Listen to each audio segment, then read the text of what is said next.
The universe we believe is a faithful archivist. It keeps a perfect record of everything that has ever happened. Every collision between atoms, every photon's lonely voyage across the void, every thought that has ever flickered into existence, all of this in principle leaves an indelible trace on the cosmos. The information is never truly lost. Imagine you burn a book containing the history of the world. The ink and paper turn to ash, and smoke the elegant sentences and profound ideas dissolving into a chaotic cloud of particles and heat. It seems like an act of utter annihilation, a final, irreversible destruction of knowledge. But to a physicist, nothing has been destroyed. The information that constituted the book is simply in a different form.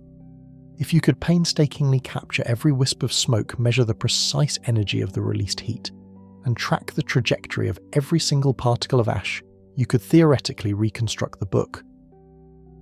You could know every word, every letter, every punctuation mark. The task would be monstrously complex, far beyond any technology we could ever dream of, but the laws of physics insist it is possible. The information is merely scrambled, not erased. This principle, this sacred tenet of conservation, is woven into the deepest mathematics of our reality. It tells us that the universe never forgets, except perhaps it does. For out in the dark, in the silent graveyards of colossal stars, lurks an object so extreme, so violent, that it seems to hold this fundamental law in contempt. It is a place where matter, energy, space, and even time itself are warped to their breaking points. A celestial monster that doesn't just scramble the book, but appears to consume the very idea of it, pulling the story from the pages of existence itself. This is the ultimate cosmic enigma. This is a black hole. And we are about to journey to its edge to confront a paradox that threatens to shatter our most cherished understanding of the universe. To approach one is to witness gravity's ultimate triumph. Long before you could ever see the object itself, you would feel its presence. The light from distant stars behind it would begin to bend and twist their ancient rays, forced onto curved paths by the immense warping of space-time. You are navigating a gravitational ocean where the currents are pulling you towards an unseen maelstrom. Closer still, you might find a swirling, superheated vortex of captured matter, the accretion disk. This is the black hole's last violent farewell party for the material world. Entire stars shredded by unimaginable tidal forces are spun into a luminous carousel of plasma, screaming at millions of degrees. This cosmic blowtorch, brighter than a trillion suns, illuminates the abyss it encircles, a perfect circle of absolute blackness, a hole punched through the fabric of the universe. This is the event horizon. It is not a surface you could touch, not a wall you could break through. It is something far more profound. It is a boundary in space-time itself, a point of no return. In the language of Albert Einstein's general relativity, this is a one-way door. The escape velocity here exceeds the speed of light, the universe's absolute speed limit. Nothing, not even light itself, once it crosses this threshold, can ever come back. Imagine you are watching a brave astronaut equipped with a powerful beacon make the final approach. As she nears the horizon, something strange begins to happen to your perception of her. Her clock relative to yours starts to slow down. Her movements become agonizingly lethargic. The light from her beacon, fighting against the crushing gravity, shifts deeper and deeper into the red end of the spectrum, its energy being bled away by the climb.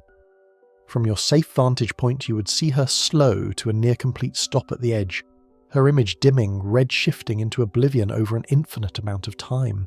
You would never actually see her cross. She would simply fade away, a frozen ghost imprinted on the edge of forever. But for her, the experience is catastrophically different. There is no pause, no dramatic moment of transition. She would sail across the event horizon in a finite amount of time, perhaps, without even noticing the precise instant she had sealed her fate. Once inside, however, her reality is fundamentally altered. The universe in front of her is no longer a choice of directions.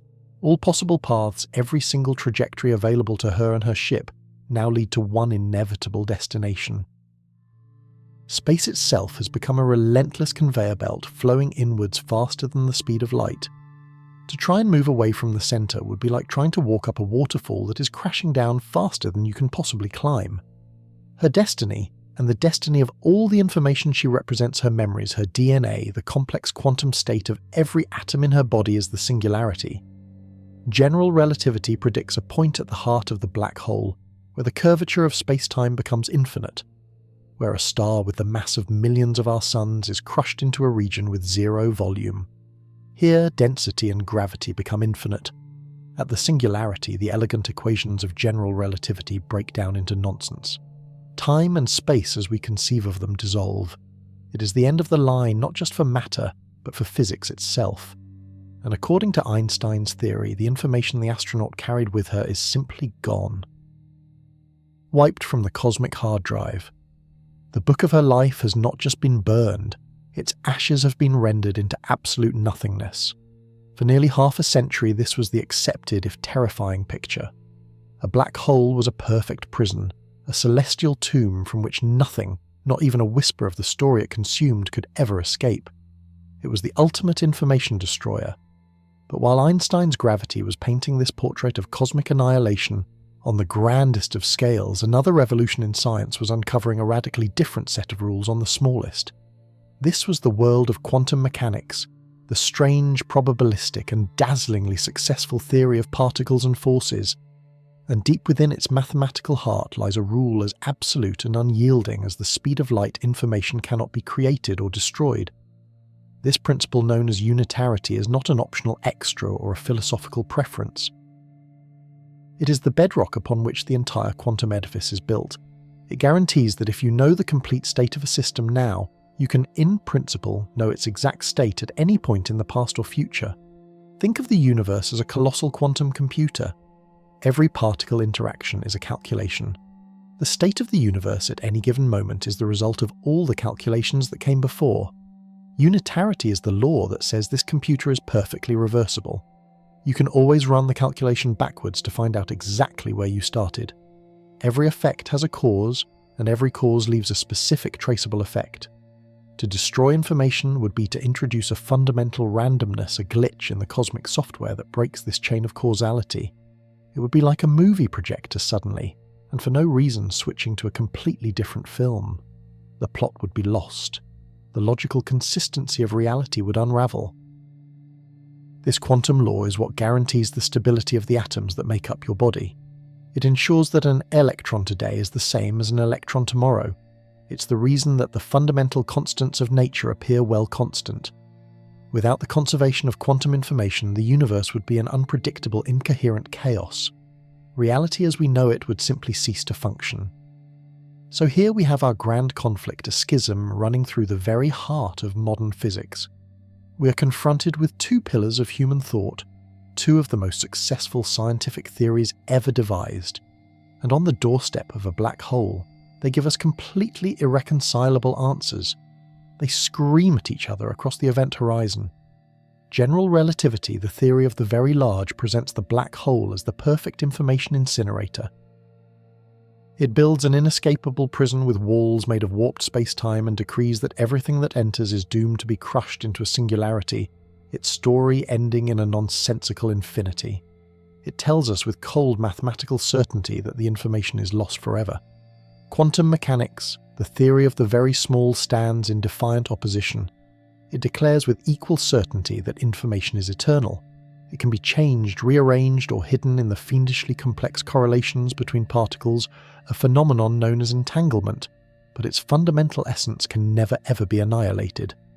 To do so would violate the most basic logic of the quantum world. So what happens when we put them to the ultimate test?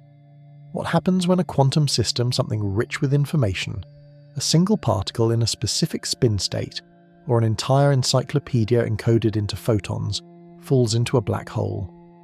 Does the immutable law of gravity overpower the foundational rule of the quantum realm, or does the sanctity of quantum information somehow survive its journey into the abyss?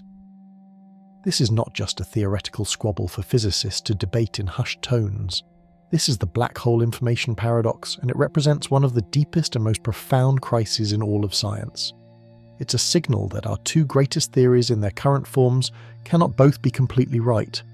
Somewhere in the violent chaos at the edge of a black hole, our understanding of the universe breaks down. The paradox forces us to ask terrifyingly fundamental questions. Is our universe a reliable record of its own history, or does it have a cosmic delete key? Is the past always retrievable, or can it be permanently erased? When that astronaut crossed the event horizon did the sum total of her existence, all the unique and complex information that made her who she was truly vanish from reality? Or is it somehow preserved, encoded on the black hole's surface, or perhaps leaked back out into the universe in some impossibly subtle form? Finding the answer is about far more than just understanding these bizarre celestial objects. It's about healing the great rift between our theories of gravity and the quantum world. It's a hunt for a new, more fundamental theory of nature, a theory of quantum gravity, the holy grail of modern physics. The black hole, once thought of as a simple dead end for matter and energy, has become the most important theoretical laboratory in the universe. It is the crucible where our most successful ideas are heated until they shatter, forcing us to search for something stronger, something deeper, something true.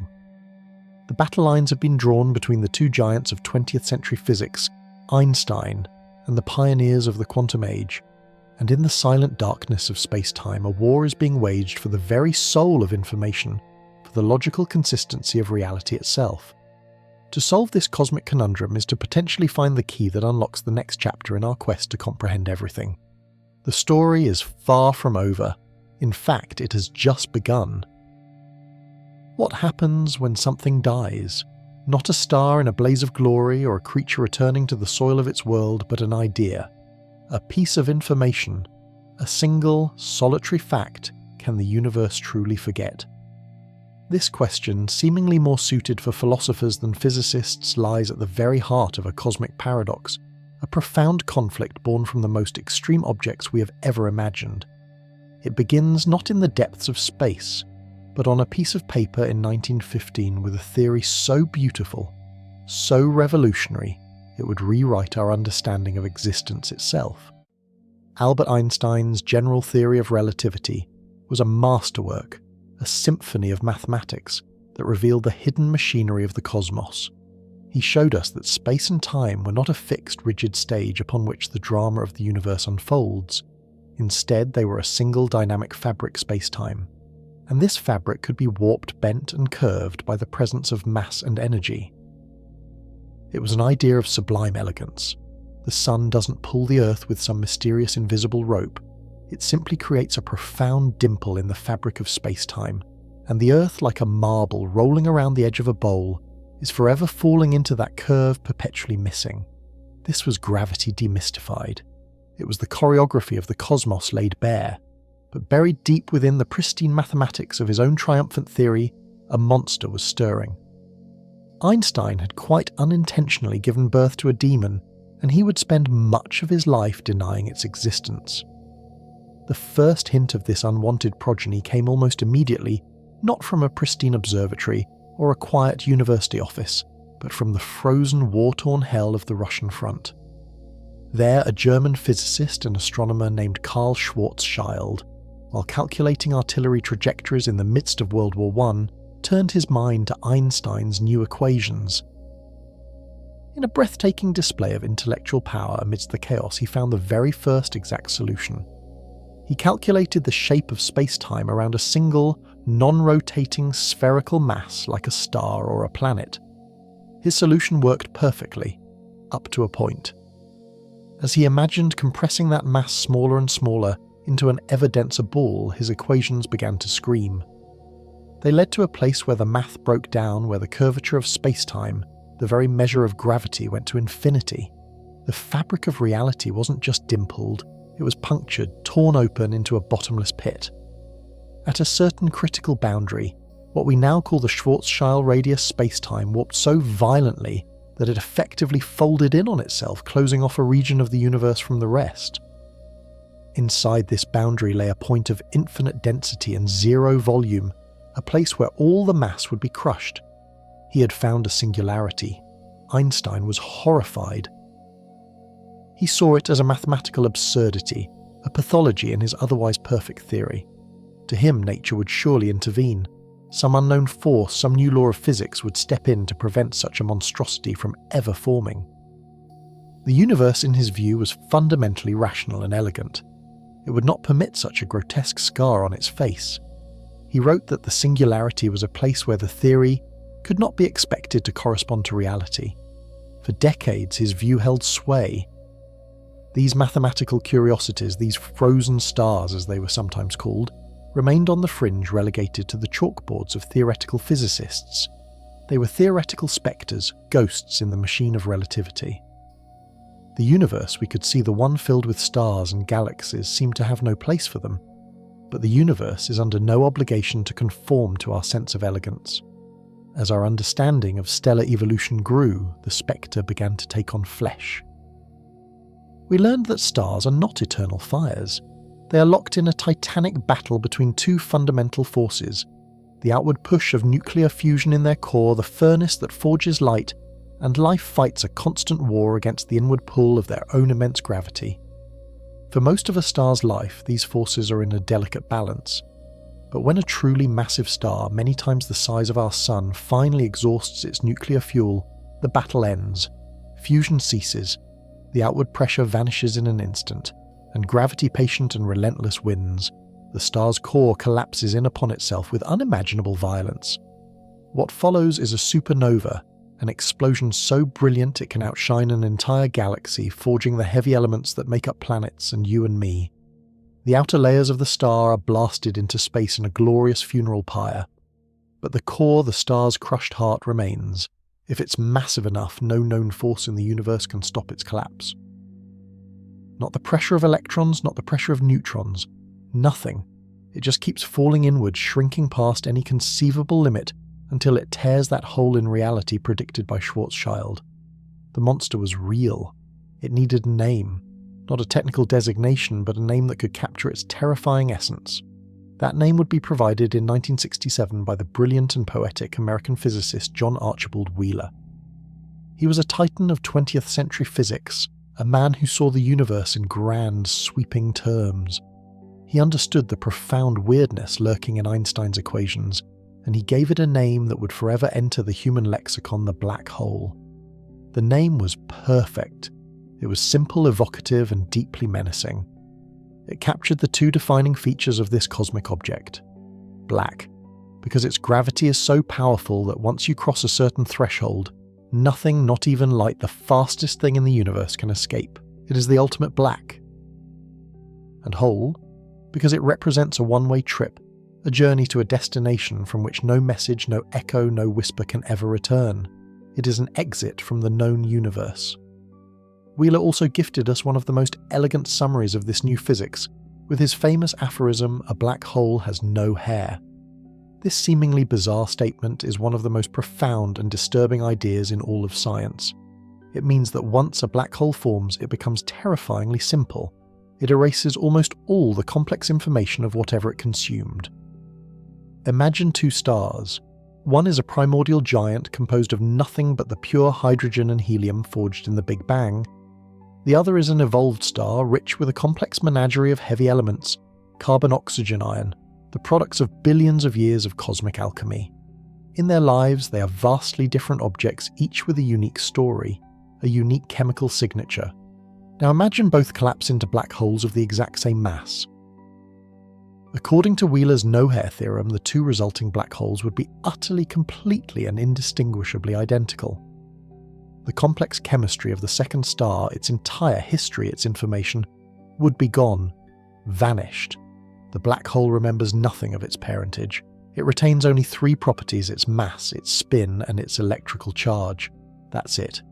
All other details, its hair, are shaved away, lost forever behind the veil of its boundary. This cosmic amnesia is absolute. Throw a library into a black hole. Throw a pile of burning garbage into a black hole of the same mass. The end result is identical.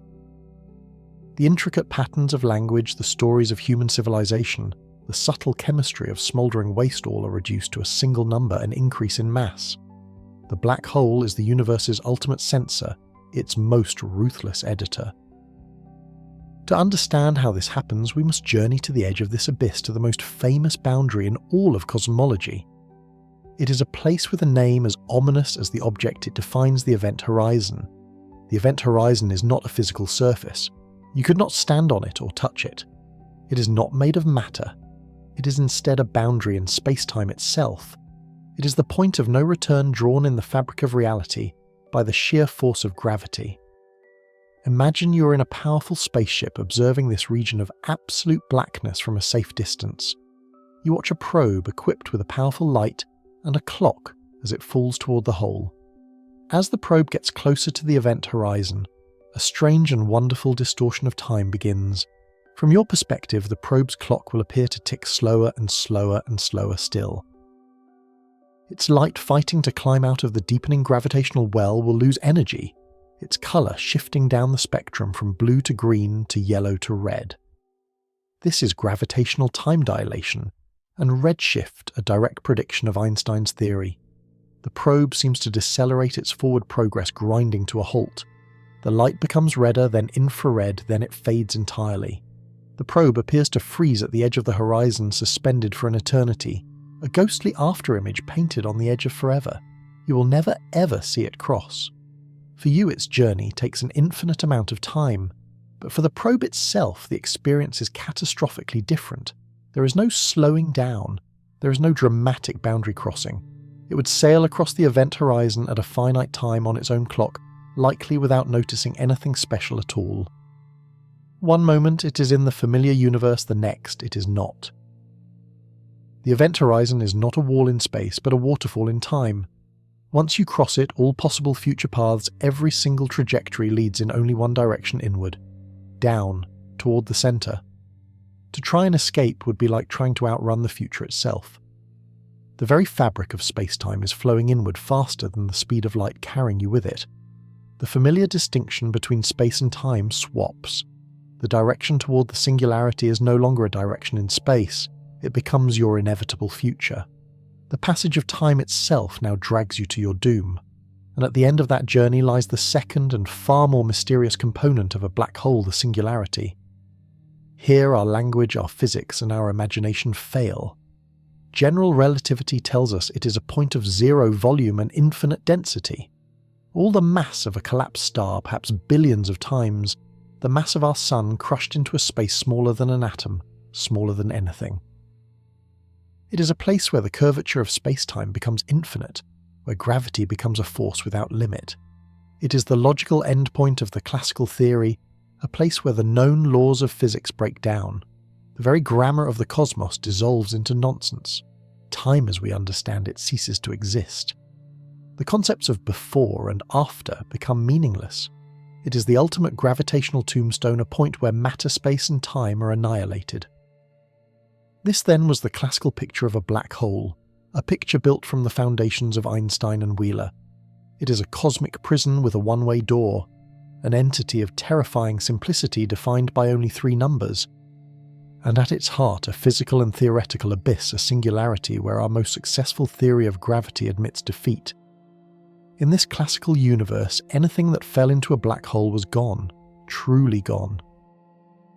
A star, a planet, a person. Their physical substance would be obliterated by the immense tidal forces and crushed into the singularity, but more profoundly, their information would be destroyed as well. Information in a physical sense is simply the specific arrangement of particles and energy that defines a thing. It's the sequence of atoms in a DNA molecule, the pattern of ink on a page, the unique quantum state of every particle in your body. It is the story of an object written in the language of physics, and according to the classical view, when a black hole swallows something, it erases that story completely. Think of it this way. If you burn a book, you destroy its apparent order. The story is lost to you. But in principle, if you could capture every wisp of smoke, every photon of heat and light, every fleck of ash, and measure its precise state, you could theoretically reconstruct the original book. The information isn't truly lost. It's just scrambled and dispersed, redistributed into the environment. The laws of physics demand this. The total amount of information in a closed system must be conserved. It can change form, but it cannot be created or destroyed. This is a bedrock principle as fundamental as the conservation of energy. But a black hole, according to this initial understanding, was different. It was a cheater. It took the book and didn't just burn it. It removed it from the universe entirely, leaving behind only an imperceptible increase in its mass. The smoke, the ash, the heat there was nothing to collect. The information had been deleted from the cosmic ledger. This conclusion was deeply unsettling. For decades it remained a strange but accepted consequence of these bizarre objects. It was a cosmic sleight of hand that physicists were willing to tolerate because black holes were for a time purely theoretical. But as evidence for their existence mounted, and as another great revolution in physics quantum mechanics came into its own, this act of cosmic vandalism could no longer be ignored. The classical black hole, this perfect prison of matter and light, had just committed a crime against the most fundamental laws of reality. For the world of quantum physics, a world built upon the inviolable principle that information can never ever be destroyed, this was not just a puzzle. It was a declaration of war. The stage was set for one of the most profound intellectual battles in the history of science. A conflict that would pit the two pillars of modern physics, general relativity and quantum mechanics, against each other in a fight to the death right at the edge of the abyss. For a time, this was the final word. A black hole was an endpoint, a silent, eternal monument to gravity's ultimate victory. We had painted a portrait of a perfect predator, a featureless abyss defined only by its mass, its spin and its charge. It was a prison from which nothing, not even the story of what had fallen inside, could ever return. The information that described a star, a planet or a human being was thought to be locked away forever, hidden behind a one-way door from which there was no appeal. The universe, it seemed, had a place where its memories could be permanently deleted. This classical picture born from Einstein's magnificent theory was elegant, terrifying and seemingly complete. But physics is a restless discipline, and its most profound truths are often found not in the grand certainties, but in the quiet, nagging contradictions hiding at the edges of our understanding. In the 1970s, a young physicist named Stephen Hawking was exploring one such edge, a place where the two great pillars of modern science were forced to meet. On one side stood general relativity, the majestic theory of the large describing the smooth, curved fabric of space-time. On the other stood quantum mechanics, the bizarre and brilliant theory of the small governing, the frenetic, probabilistic dance of particles. For decades, these two theories had reigned supreme in their own domains, largely ignoring one another. But at the event horizon of a black hole, that fragile peace could not hold. Here gravity becomes so intense that it influences the scale of individual particles, and the quantum world must reckon with the crushing reality of a singularity. This was the arena, the battleground where the universe's deepest secrets would be contested. Hawking wasn't trying to start a war between these theories. He was trying to find a bridge between them. He began by asking a deceptively simple question. What happens to quantum fields in the violently curved space near a black hole? What he discovered would not build a bridge. It would ignite a fire that still burns at the very heart of theoretical physics. To understand his revelation, you must first unlearn a fundamental assumption you have about reality. You must abandon the idea of empty space. We imagine the vacuum of the cosmos to be a placid, silent void, a state of absolute nothingness. But the quantum world disagrees. It tells us that on the smallest, most fleeting of scales, space is a seething, effervescent cauldron of activity. It is a quantum foam, a shimmering landscape of potential, where particles are constantly erupting into existence, before annihilating each other in a flash of light. These are not the stable particles that make up you and me. They are called virtual particles, cosmic ghosts born in pairs from borrowed energy. Imagine the vacuum as a bank with a strange and flexible overdraft policy. A pair of particles, one matter and one antimatter, can spontaneously borrow a tiny amount of energy from the universe to spring into being. For an infinitesimal fraction of a second, they exist. They are real. But the universe demands its debts be paid. Almost instantly, the pair must collide and annihilate, paying back the borrowed energy, and vanishing without a trace, leaving the vacuum seemingly undisturbed. This process happens everywhere, at every moment, in every cubic centimetre of space, including the space right in front of your eyes. The universe, at its most fundamental level, is a constant storm of creation and destruction, a microscopic flicker of being and non-being that underpins the solidity of our world. For the most part, this ghostly dance has no discernible effect on our macroscopic lives. But a black hole changes the rules. Now picture this quantum foam bubbling right at the precipice of an event horizon. That boundary, as we've established, is a point of no return, a gravitational waterfall cascading into eternity. A pair of virtual particles flashes into existence, straddling this cosmic knife edge. In the vast emptiness of space, they would have simply annihilated and disappeared. But here in this unique and violent location, something extraordinary can happen. One particle, through sheer chance of location, might be caught by the black hole's immense gravity, pulled across the horizon. Its partner, however, is left stranded just outside the edge, now alone in the universe. The reunion, the annihilation that would have paid back the energy debt to the vacuum, is now physically impossible. The black hole has ripped the pair asunder forever. The particle that falls into the black hole is a strange beast. To balance the cosmic ledger, quantum mechanics assigns it a negative energy, relative to an observer far away.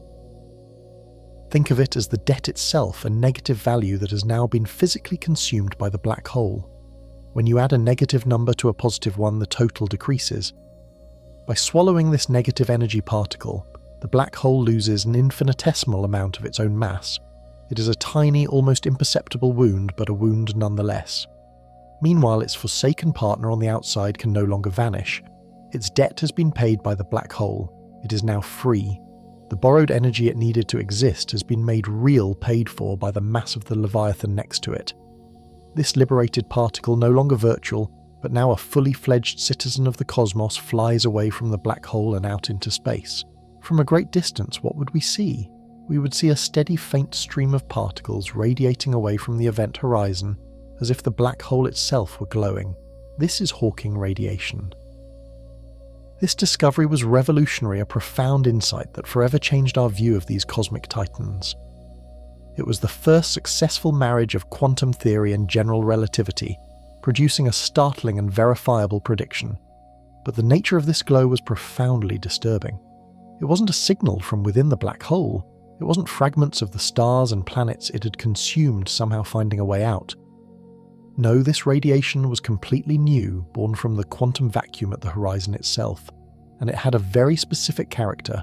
It was thermal.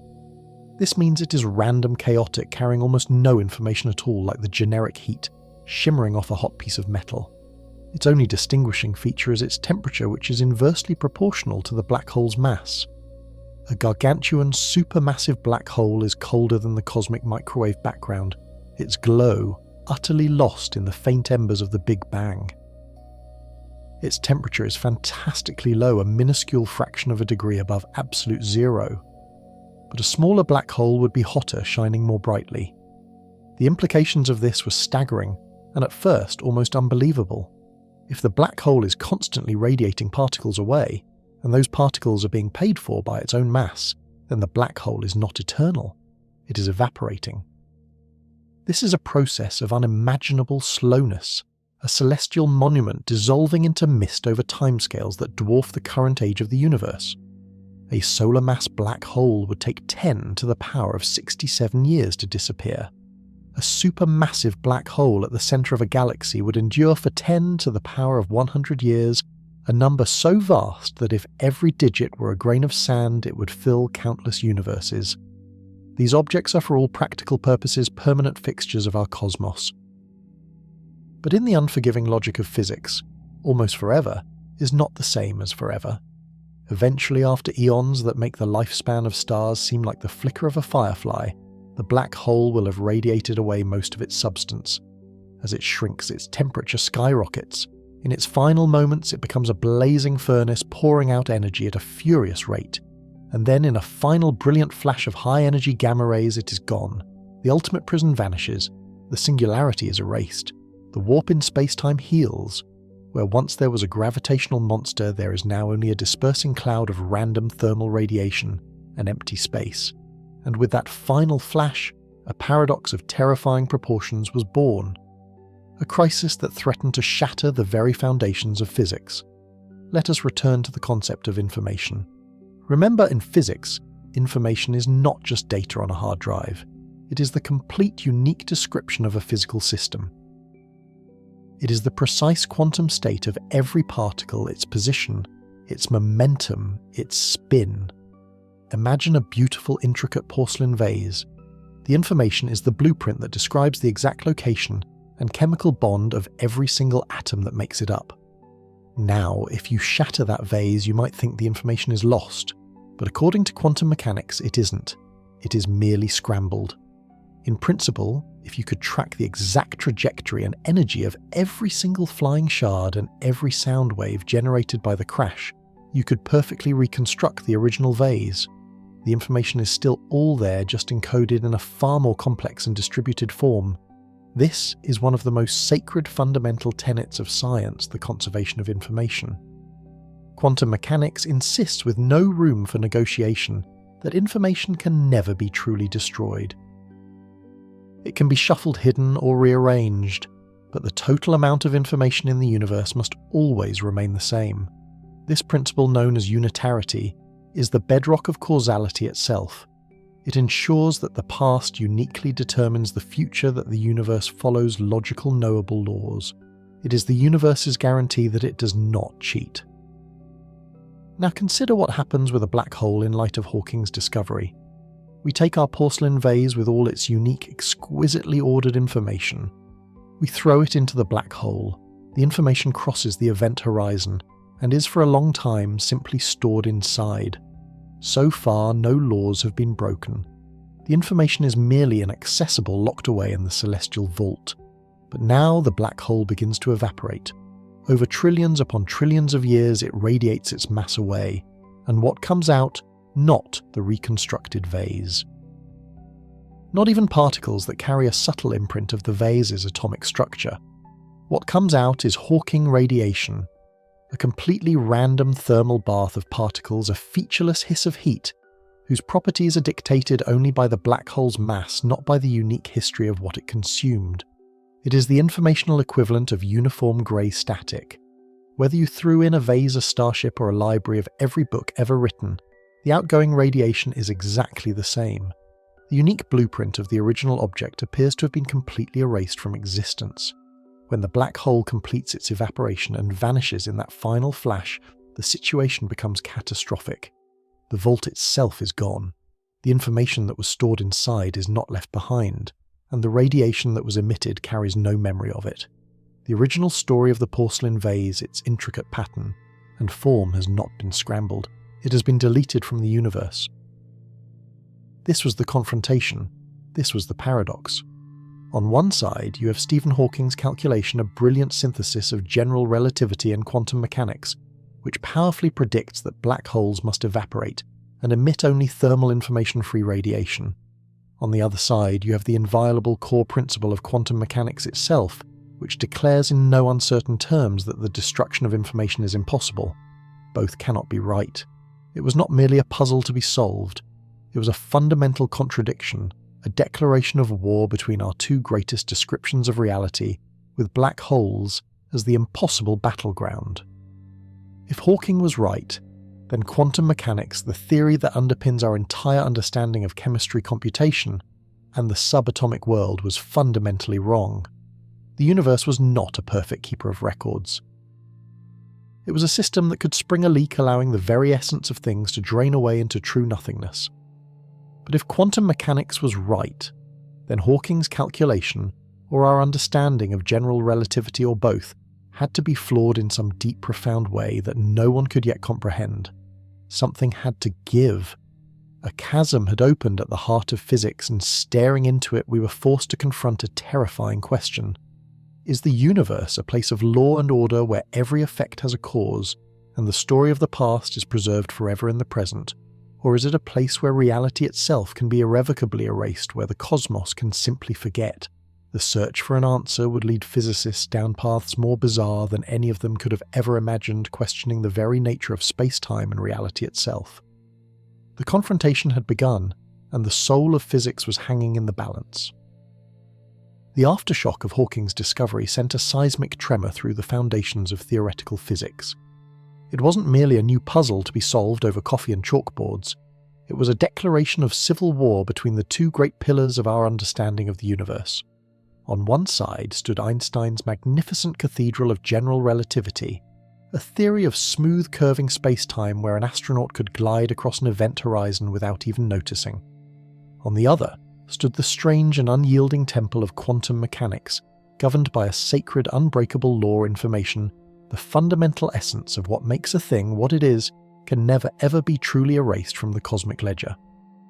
Hawking's calculation had placed these two titanic ideas in a death grip, and one of them, it seemed, would have to fall. What followed was not a quiet period of academic reflection. It was a schism, a decades-long intellectual brawl that pitted friend against friend and forced every physicist to choose a side. The battle lines were drawn almost immediately. In one camp, Stephen Hawking himself, alongside many relativists, held a position that was as simple as it was terrifying. If the equation said information was destroyed, then it was destroyed. Perhaps the universe wasn't as orderly as we'd hoped. Perhaps the sacred laws of the quantum world simply did not apply in the unknowable furnace of a black hole's singularity. To them, the black hole was a place where the rulebook of reality was not just rewritten, but ceremoniously burned. This was a concession of cosmic proportions. To accept it meant to abandon a principle known as unitarity, a technical term for something deeply intuitive and essential. Unitarity is the physicist's ultimate guarantee of cause and effect.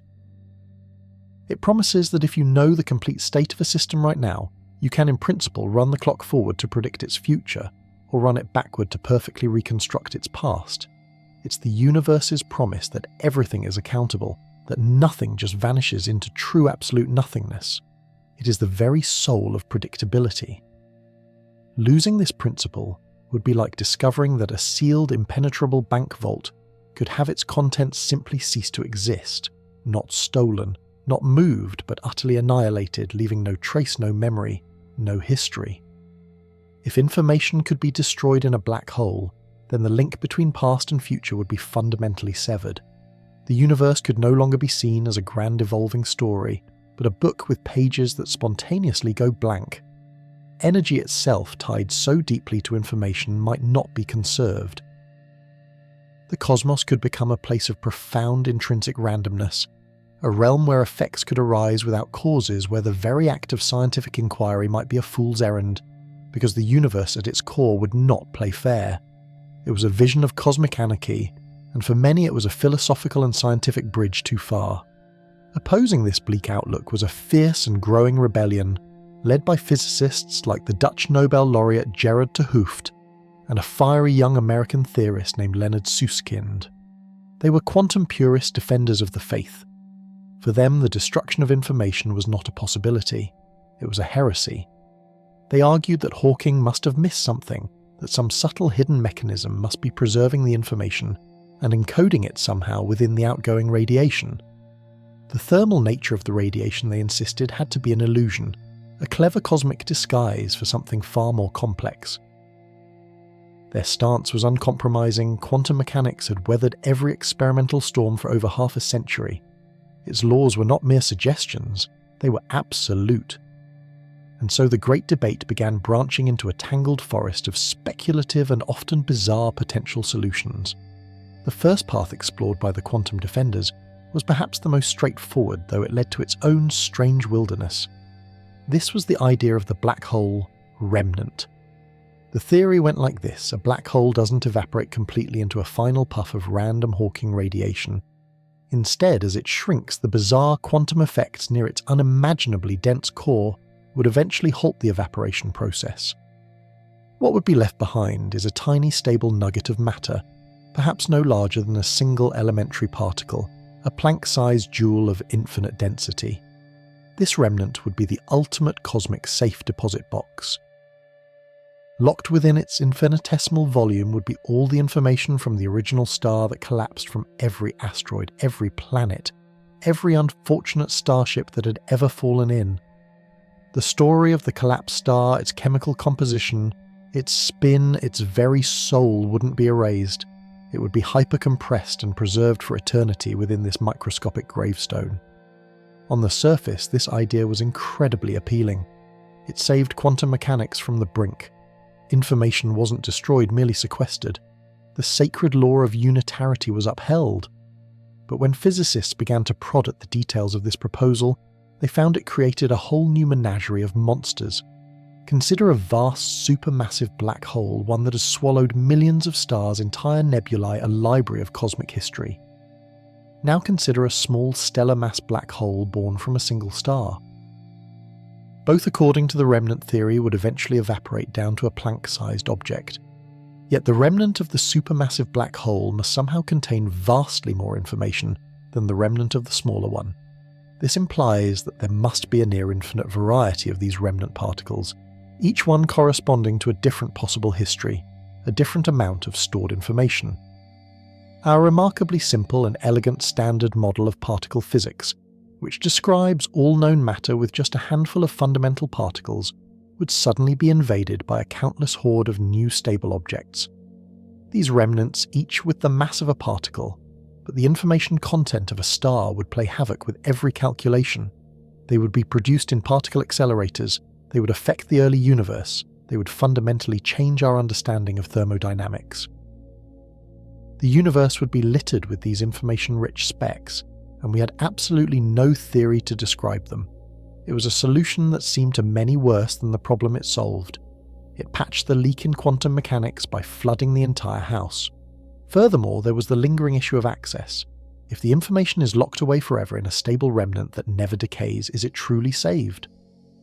For any observer in our universe, it remains permanently inaccessible, a message in a bottle with no ocean to float in. From a practical standpoint, the information is still gone.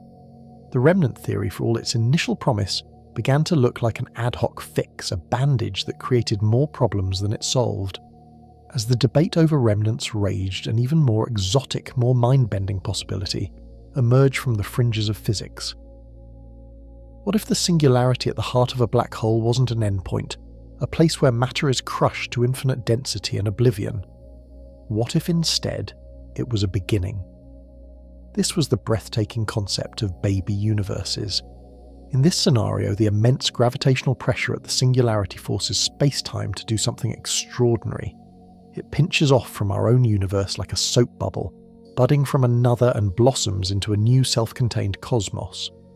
This baby universe would be forever causally disconnected from ours, expanding and evolving, according to its own laws, perhaps with different physical constants, a whole new reality. And into this new reality would pour all the information that ever fell into the parent black hole. The story of the star, the encyclopedia of all the matter it consumed, would become the seed, the genetic code for this new existence. Once again, this idea had the profound virtue of saving quantum mechanics. Information wasn't destroyed, it was exiled. It was passed on, creating a kind of cosmic lineage with universes giving birth to other universes through black holes. It was a poetic and grand vision, one that placed black holes not as cosmic destroyers, but as cosmic wombs. But the problem with this beautiful idea was as big as a universe itself. It was and remains completely and utterly untestable. By its very definition, we can never access, observe, or receive any signal from such a baby universe. Its existence is purely a matter of mathematical faith. It resolves the paradox by sweeping the problem under a cosmic rug so vast we could never hope to lift it. It's a perfect crime with the evidence hidden in another dimension. To its critics, this wasn't science. It was a metaphysical retreat, a philosophical sleight of hand that replaced a concrete physical paradox with an unfalsifiable fantasy. It closed the books on the information, but it did so by declaring the library had been moved to a location we can never find. And so for nearly 2 decades, the world of fundamental physics found itself in a deep and frustrating stalemate. The community was divided into 3 warring camps. Those who believed information was truly lost, forcing a rewrite of quantum theory. Those who believed it was stored in bizarre, problematic remnants. And those who believed it was whisked away to other universes we could never see. None of the options were palatable. Each solution seemed to tear a different cherished page out of the book of physics. The paradox became a kind of lingering sickness, a known but unsolved problem that haunted the deepest aspirations of theorists. It was a constant reminder that our 2 greatest theories of reality, general relativity and quantum mechanics, could not both be right as they currently stood. The crisis simmered a cold war of ideas with no clear path to victory. Then, in 2012, the Cold War suddenly turned hot. A new generation of physicists, unburdened by the old debates, approached the problem from a fresh direction. A team composed of Ahmed Almeri, Donald Marolf, James Polchinski, and Joseph Sully, collectively known as AMPS, decided not to try to guess the solution. Instead, they took the existing principles of both quantum mechanics and general relativity and pushed them to their absolute logical limit. They wanted to see where the breaking point truly was. Their argument was subtle, elegant, and utterly devastating. It centered on one of the most famously strange features of the quantum world, entanglement. Entanglement is the spooky action at a distance that so troubled Einstein, a profound connection linking two or more particles. Once entangled, two particles behave as a single system no matter how far apart they are. If you measure a property of one, you instantly know the corresponding property of the other. It's a delicate, exclusive quantum bond. AMPS applied this principle to Hawking radiation. When a pair of virtual particles is created at the event horizon, one escapes as Hawking radiation, let's call it particle B, while its partner particle A falls into the black hole. For the laws of quantum mechanics to hold these two particles, A and B must be inextricably entangled. They are born as a pair, their fates are intertwined. Now consider the information paradox. If the information about what fell into the black hole is to escape, it must be encoded in the Hawking radiation. This means our newly escaping particle B must also be entangled with all the radiation that has been emitted before it. Let's call this vast cloud of older radiation C. This earlier radiation C contains the history of the black hole, and our new particle B must be part of that ongoing story. And here, AMPS exposed the fatal contradiction. A fundamental tenet of quantum mechanics known as the monogamy of entanglement states that a quantum system cannot be fully and maximally entangled with two independent systems at the same time. It can be entangled with A, or it can be entangled with C. It cannot do both. Yet for our understanding of physics to be consistent, it seemed that it must do both. For the event horizon to be an unremarkable place, as Einstein insisted, particle B must be entangled with its infalling partner A. For information to escape the black hole, as quantum mechanics demands, particle B must be entangled with the previously emitted radiation C. The system was being forced to violate a fundamental quantum law. Something had to give. The AMPS team proposed a brutal, shocking resolution. They argued that the far more fragile of these two bonds is the one between the escaping particle B and its infalling partner A, and so as soon as it's created, that entanglement must be violently instantaneously broken. But breaking a quantum entanglement bond is not a gentle process. It releases an enormous amount of energy. What this means is that the event horizon is not the smooth, invisible boundary of Einstein's theory. It is instead a firewall, a seething incandescent wall of high-energy particles, a celestial blowtorch encircling the black hole. Any object attempting to cross the horizon would not glide gently through. It would slam into this barrier of pure energy and be utterly and instantly incinerated into its constituent particles. The information of the object would then be free to be imprinted on the outgoing radiation, solving the information paradox but at a catastrophic cost. The firewall paradox escalated the crisis to a terrifying new level. It was no longer an abstract debate about information. It was a direct, violent assault on the very heart of Einstein's theory of general relativity, the equivalence principle. This principle, the idea that the laws of physics are the same everywhere, that falling freely is indistinguishable from floating in empty space, was the foundational thought upon which Einstein built his entire theory. A firewall would shatter that principle completely. There would be no gentle descent. There would only be annihilation at the edge. The scientific community was now faced with an even starker choice. Before it was Hawking's calculations versus quantum unitarity. Now it was quantum unitarity versus Albert Einstein's smoothest, most elegant, most central idea. The simmering stalemate had been blown wide open. The war was no longer being fought in the unknowable singularity. The battle had moved to the event horizon itself, and the paradox now threatened to burn down everything we thought we knew about space-time and the nature of reality. So the battle lines were drawn, etched into the very foundations of physics. On one side stood Einstein's magnificent cathedral of space-time, a theory that predicted an absolute point of no return, a one-way journey into oblivion where information must perish. On the other, the strange and unyielding laws of the quantum world, which insisted with mathematical certainty that nothing, not even a single bit of data, could ever be truly erased from the cosmic ledger.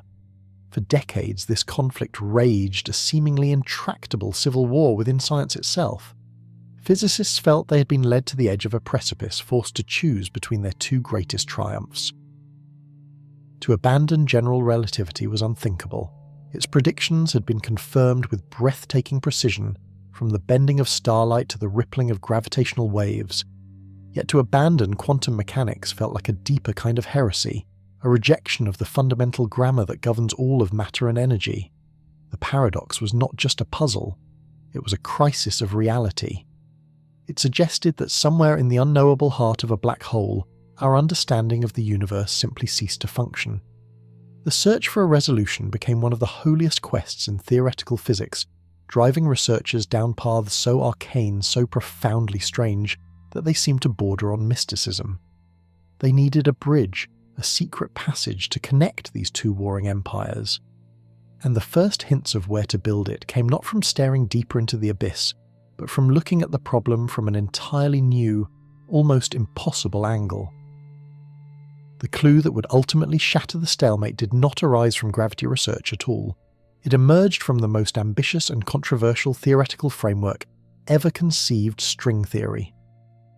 In this exotic realm of physics, the fundamental constituents of reality are not point-like particles. They are unimaginably small, one-dimensional vibrating filaments of energy, tiny strings whose different vibrational modes, or notes, give rise to everything we see. One note plays the melody of an electron, another a photon, another a quark. The universe in this view is a grand cosmic symphony, played out on these infinitesimal vibrating strands. For many, string theory was a beautiful but frustratingly untestable mathematical dream. Yet hidden within its complex equations was a revolutionary concept, an idea so powerful it would completely reframe the black hole information paradox. To understand it, we must first revisit that strange property of black holes discovered by Jacob Bekenstein decades earlier, a property we thought we understood but whose true significance was yet to be revealed. He had found, you will recall, that a black hole's entropy, its capacity to store information, was not proportional to its volume, as one would expect for any normal object you might encounter. It was against all intuition, proportional to the two-dimensional surface area of its event horizon. This should have been a louder alarm bell than it was. Think about what this means. Imagine a library. Its information content, the number of books it can hold, is obviously dependent on the three-dimensional volume of its rooms and shelves. A bigger library holds more books, but a black hole behaves as if all its books are not stored inside but are instead somehow plastered page by page onto its outer walls. The volume, the vast three-dimensional space within the event horizon, seemed to be irrelevant to its information-carrying capacity. For years, this was treated as a curious mathematical feature of black holes. But a handful of physicists, including the brilliant Dutch theorist Gerard 't Hooft and later the American firebrand Leonard Susskind, began to see it as something far more profound. What if this wasn't just a quirk of black holes? What if this was a fundamental principle of the universe itself? What if the maximum amount of information you can cram into any region of space, any region at all, is also dictated not by its volume but by its surface area? This was the seed of an idea so radical it would change everything: the holographic principle. The name itself conjures a familiar image, a flat two-dimensional piece of plastic film that when illuminated by a laser springs to life with a three-dimensional ghost. All the information required to create that floating 3D image is entirely encoded on the 2D surface of the film. Every bump, every contour, every detail of depth and perspective is secretly written in a complex pattern of interference on a flat plane. The holographic principle proposes that our universe might be built in the same way. It suggests that the three-dimensional reality we perceive the space you're in, the chair you're sitting on, the stars in the sky, might be a grand illusion, a projection. It posits that the fundamental physical reality is not the 3D world we experience, but a lower dimensional, flatter reality, existing on some distant cosmic boundary. Everything happening in our familiar world of volume and depth, every particle interaction, every stellar explosion, every thought in your mind could be nothing more than the holographic projection of information stored on a vast, remote two-dimensional surface. It is a staggering, almost unbelievable proposition. It reduces our universe to a kind of celestial movie, its real substance contained on the film of a lower dimensional screen. For a long time, this remained a fascinating but speculative conjecture, a piece of mind-bending philosophy born from the strange mathematics of black holes. There was no proof, no concrete model, that could turn this wild idea into rigorous testable science. That was until 1997, when a young Argentinian physicist named Juan Maldacena, working at Harvard University, unleashed a torrent of insight that reverberated through the world of theoretical physics like a seismic shock. Maldacena was not studying our universe. He was exploring a peculiar theoretical toy universe, a type of space-time geometry known as anti-de Sitter space, or AD space for short. This is not the universe we live in. It's a universe with a strange saddle-like curvature, one that possesses a distinct mathematical boundary, a kind of infinite edge. While exploring the physics within this theoretical space, Maldacena discovered something utterly miraculous. He found a perfect mathematical duality, a kind of Rosetta Stone that connected two completely different-looking theories. On one side of his equation was the physics of the 3D bulk of this AD space. This world was complex. It included a version of string theory, and crucially, it contained gravity. On the other side of the equation was the physics taking place on the 2D boundary of that space. This world was far simpler. It was described by a well-understood quantum field theory, much like the ones we use to describe particle physics, and it contained no gravity at all. And what Maldacena proved was that these two descriptions were absolutely equivalent. They were two different languages describing the exact same reality. Anything that happens in the complex gravity-filled 3D interior has a corresponding perfectly matching description in the simpler gravity-free 2D boundary. A particle moving through the 3D bulk could be described as a set of interacting fields on the 2D surface. A black hole forming in the 3D space was mathematically identical to a system of hot churning quantum particles on the flat boundary. This was the AD-CFT correspondence, and its implications were breathtaking. It was the first concrete mathematically rigorous example of the holographic principle at work. It was proof that a universe with gravity could emerge like a hologram from a lower dimensional system without gravity. It was as if someone had discovered that the complete works of Shakespeare were secretly and perfectly encoded within the musical score of a Beethoven symphony. The two artistic forms seem utterly different, yet they contain the exact same information. Maldacena had provided the dictionary to translate between them. The physics community was electrified.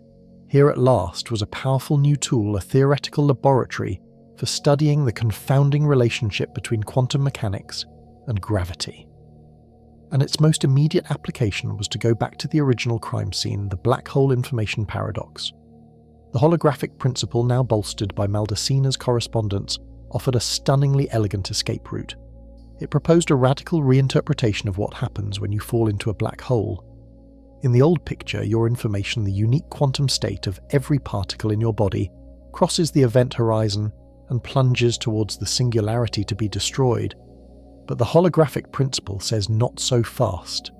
Perhaps the information never truly enters the 3D volume of the black hole at all. Instead, as matter approaches the event horizon, it is fundamentally transformed. The information it carries is not lost, but rather imprinted or encoded onto the two-dimensional surface of the event horizon itself. Imagine throwing a book into a fire. In the classical view of a black hole, the book is simply gone, its story erased. In the holographic view, the book is incinerated, yes, but its ashes and smoke somehow perfectly paint the entire story onto the ceiling of the room. The story is scrambled unrecognizable and smeared across a vast surface, but every single word is still there waiting to be decoded. In this new picture, the event horizon is no longer just a passive one-way membrane. It is a cosmic hard drive, a two-dimensional surface that stores in a fantastically complex and scrambled form a complete record of everything that has ever fallen into it. The 3D black hole we perceive with its terrifying singularity might just be the hologram projected from this information-rich 2D surface. The information hasn't been destroyed, it has been captured and stored on the boundary. This then provided a mechanism for its ultimate escape. Stephen Hawking's brilliant insight that black holes radiate was correct. They do glow, they do evaporate over immense timescales, but the holographic principle changes the very nature of that glow. Hawking radiation is no longer a random, featureless thermal hiss, a process that launders all information out of existence. Instead, it becomes the retrieval mechanism. The quantum fluctuations at the edge of the event horizon, the very process that creates the pairs of virtual particles, can now interact with the information encoded on that surface. As a particle-antiparticle pair is created and one escapes to become Hawking radiation, it is not a blank slate. It can pick up a tiny, subtle imprint from the information stored on the horizon. It carries away one minuscule piece of the puzzle.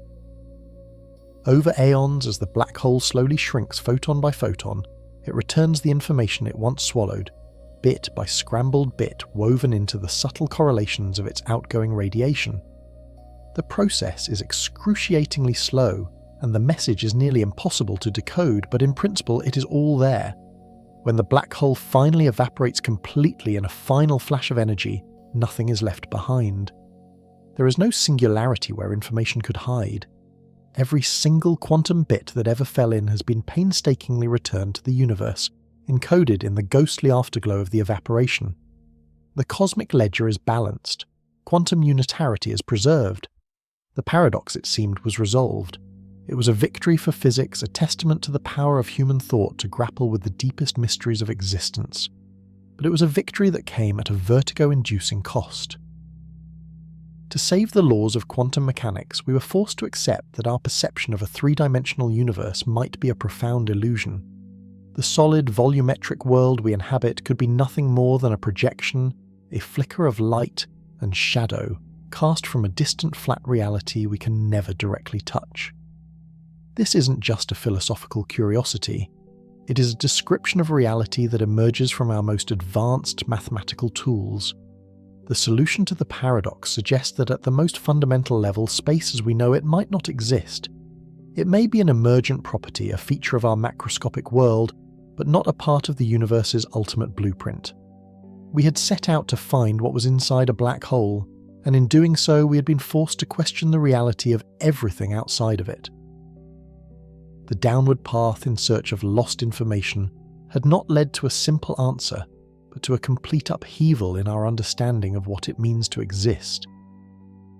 And as physicists began to explore the strange new landscape of this holographic world, they quickly discovered that in solving one paradox, they may have inadvertently created another even more ferocious monster. The elegant solution of the horizon as an information storage device would soon give rise to a terrifying wall of fire. And so the universe had written itself into a logical corner, a cosmic contradiction from which there appeared to be no escape.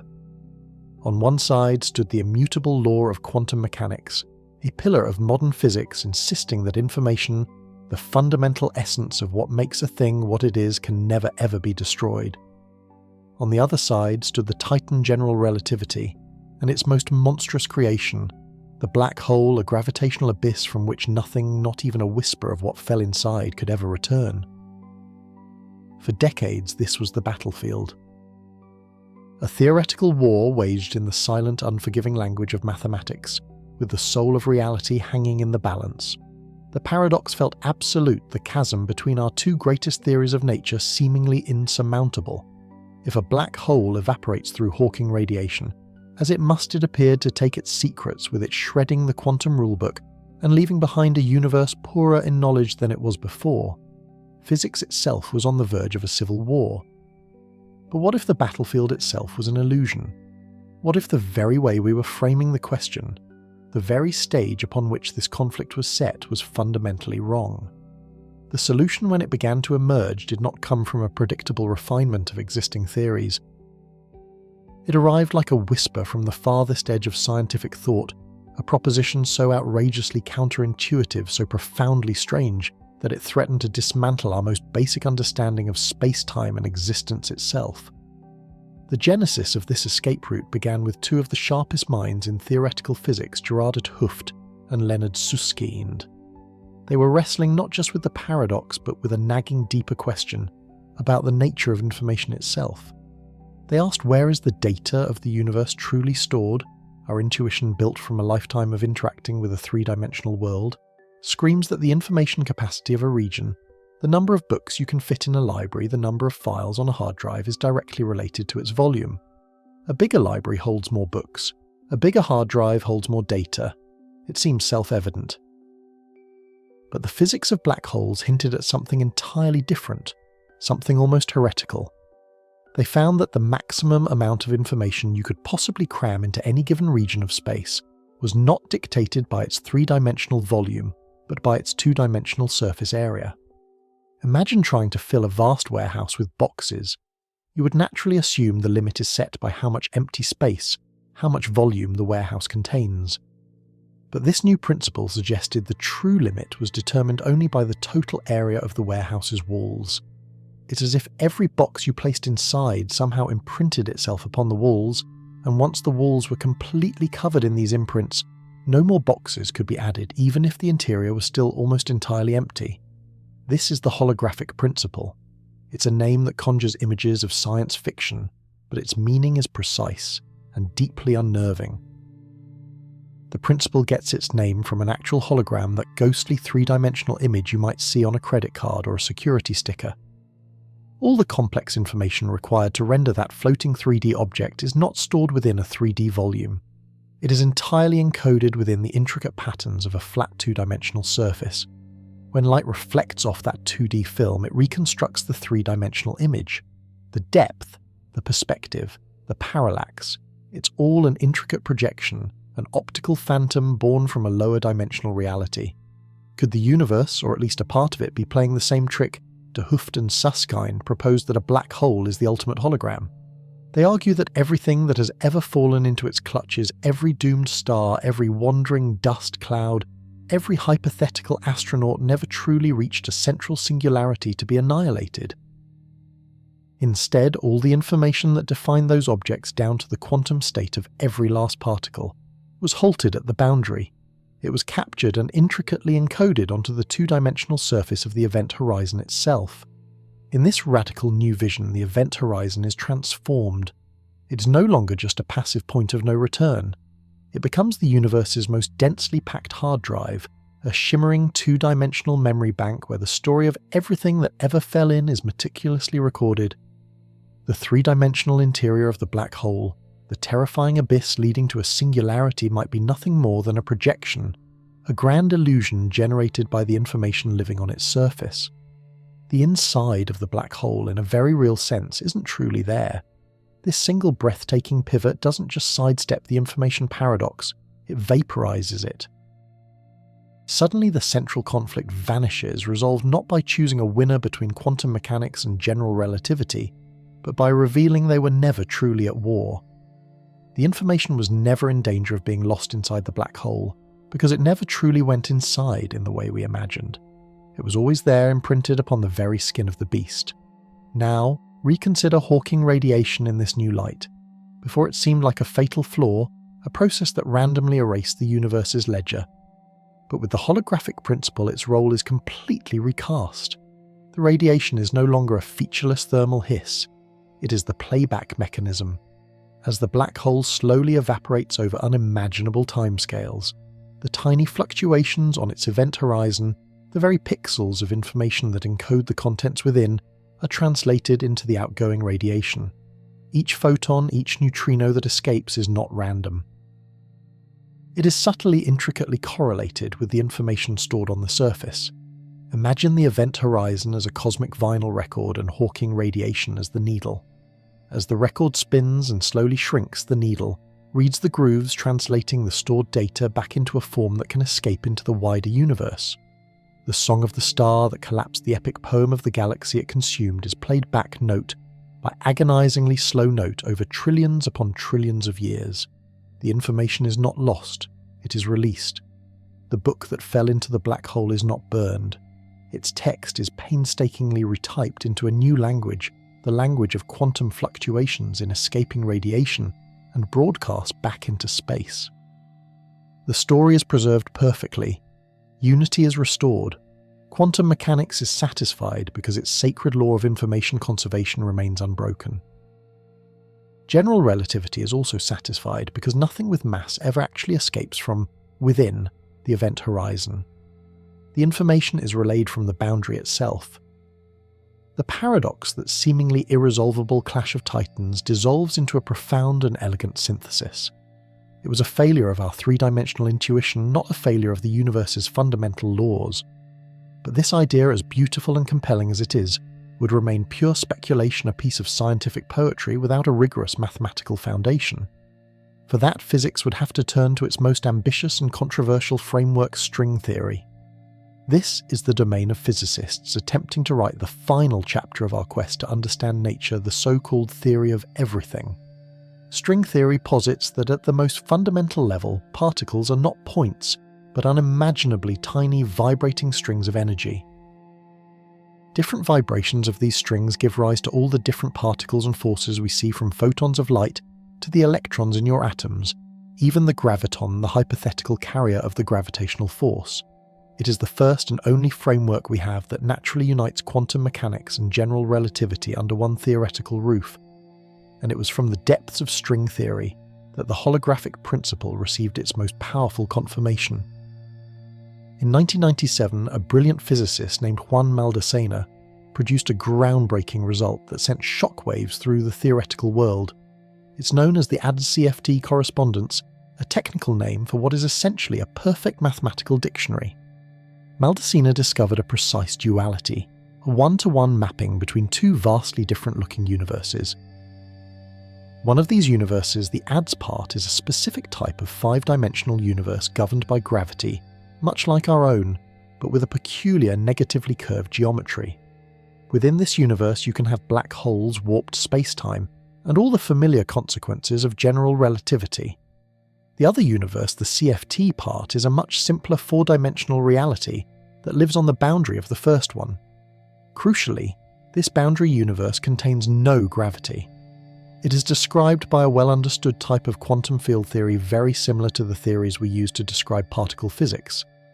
Maldacena proved with mathematical certainty that these two universes were perfectly equivalent. They are two different descriptions of the exact same underlying reality. Everything that happens in the complex five-dimensional world of gravity has a corresponding shadow description in the simpler four-dimensional world of particles on its edge. A fearsome black hole forming and evaporating in the 5D bulk space is perfectly mirrored by the mundane interactions of quantum particles buzzing about on the 4D boundary. This duality is the Rosetta Stone for the information paradox. If you have a question about the black hole in the gravity-filled universe that seems impossible to answer, like what happens to information, you can simply use the dictionary to translate it into a question about the gravity-free universe on the boundary. And in that simpler boundary world, there is no paradox. There are no black holes, no singularities, no horizons. It's just standard quantum mechanics. And in that world, information is always axiomatically conserved. Because the two descriptions are of the same reality, if information is saved on the boundary, it must also be saved in the bulk. The ADS-CFT correspondence provides a concrete calculable model, where the holographic principle isn't just a clever idea, it is a mathematical fact. It shows us exactly how a universe with gravity can emerge from a lower dimensional system without it much like a 3D image emerging from a 2D film. The black hole's mysterious interior is in this language a holographic projection of a system of ordinary particles living on the edge of space-time. The information was never at risk because the real system, the one on the boundary, wouldn't allow for it. The paradox was a phantom and artifact of looking at only one side of the cosmic coin. This realization is staggering enough when confined to the bizarre realm of black holes, but the principle once unleashed refuses to be contained. If a black hole, a discrete region of space-time, can be entirely described by information on its two-dimensional boundary, then a chilling and profound question begins to reverberate through the halls of physics. Why not everything else? Why not the entire universe? This is the ultimate explosive implication of the holographic principle. It suggests that our seemingly solid three-dimensional reality, the vastness of intergalactic space, the intricate dance of galaxies, the planet we call home, and even the very substance of our bodies and minds could itself be a holographic projection. It suggests that the true fundamental reality is not the rich voluminous world we perceive, but a flat two-dimensional field of information inscribed on some distant cosmic boundary, perhaps at the very edge of the observable universe. We might be the ghosts in the machine, the phantoms projected from the film. According to this view, the universe we experience is the hologram, and the real action is happening on a remote lower dimensional screen. This idea fundamentally redefines what we mean by space and location. Space itself, that seemingly fundamental stage upon which all events unfold, might not be fundamental at all. It could be an emergent property, a construct woven from the intricate entanglement of quantum information on that boundary surface. Concepts we hold as sacred, like locality, the idea that an object can only be influenced by its immediate surroundings, would be revealed as a convenient but ultimately false illusion of the projection. Think of quantum entanglement, the spooky action at a distance that so troubled Einstein, where two particles can be instantaneously linked no matter how far apart they are. In our three-dimensional holographic projection, they could be separated by billions of light years. But on the fundamental two-dimensional surface where the information truly lives, those two particles might be right next to each other. Their spooky connection would be no more mysterious than two adjacent pixels on a screen changing in tandem. The universe is not what it seems. It may not even be where it seems. The very fabric of space-time, the arena of our existence, could be a secondary phenomenon, a magnificent but illusory byproduct of a more fundamental information-based reality. We may be living inside a projection. Our every action, every thought, every law of physics, we uncover a mere shadow play governed by rules operating on a distant cosmic screen we can never touch. The search for the ultimate laws of nature would then become a quest to understand the physics of that boundary, to read the code from which our entire universe is rendered. The black hole information paradox, born from a conflict at the heart of physics, may have inadvertently given us the most profound clue yet about the ultimate nature of reality. It has led us to a precipice, forcing us to confront the possibility that the universe we know is but a grand and glorious illusion. But if this is true, if we are a hologram, is there any way we could possibly know? Can we look for the pixels of our projected world? Could we ever hope to glimpse the screen itself? And so, after this breathtaking journey to the event horizon and back, we find ourselves standing in the intellectual aftermath. We began with a question so seemingly simple, almost naive: what happens to a diary, a photograph, a single bit of data when it tumbles past the point of no return? We thought we were asking about the fate of lost things. We discovered we were truly asking about the fate of reality itself. This was never just about black holes. From the moment Stephen Hawking performed his staggering calculation, revealing the faint thermal whisper of a dying singularity, the black hole information paradox ceased to be an isolated cosmic oddity. It became a battlefield, a proving ground where our two greatest pillars of understanding, general relativity and quantum mechanics, were forced into a fight to the death. For nearly a century, these two theories had lived in a state of détente, a fragile peace maintained by distance. General relativity, Einstein's majestic symphony of space-time, governed the grand sweeping waltz of planets, stars and galaxies. It was a theory of the immense, the heavy, the smooth continuum of the cosmos. Quantum mechanics, its strange and wonderful counterpart, ruled the frenetic, uncertain dance of the subatomic.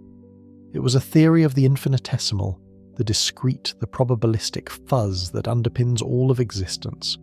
They worked perfectly in their own domains, their own separate kingdoms. Physicists could use one then the other, but never ever at the same time. A black hole, however, is the one place in the universe where these two hostile empires are forced to share the same territory. It is a place where a colossal mass, a concept from relativity, is crushed into an infinitely small point, a concept from the quantum world. Hawking's discovery that black holes radiate and evaporate dragged this Cold War out into the open. His equations showed that the escaping radiation was thermal random, bearing no trace of the unique ordered information that had fallen in.